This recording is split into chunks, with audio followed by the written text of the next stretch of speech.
Let's look at the timeline according to the Islamic traditions. The first thing we know is they all say that Muhammad was born in 570. He dies in 632. That is the narrative we have been given.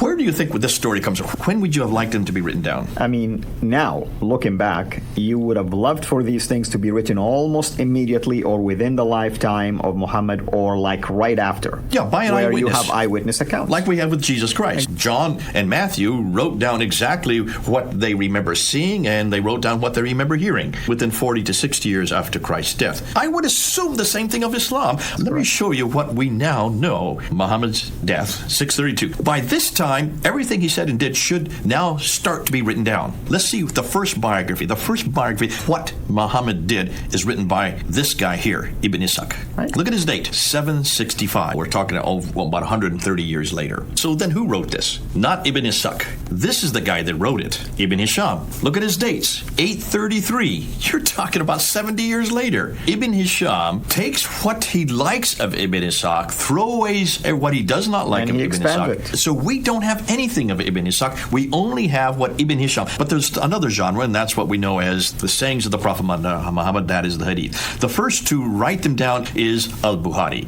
Look at his dates, 870. Everything we now know about this man named Muhammad, about how Islam began, how about everything began, it is not beginning to be written down for 201 years. It's the Abbasids that we need to give credit to, because the Abbasids are the one that actually create this new narrative. They're 84 years before it actually gets categorized. Ishaq is the one that first comes. He is the first one that introduces that narrative in 765. But even his is not good enough. Another 68 years, they finally come up with the canonized form of who this prophet is, and that's Ibn Hisham. It takes him another 40 years to even start introducing his sayings. His sayings don't even come into appearance until 870. Therefore, our conclusion has to be they all wrote the material hundreds of years too late.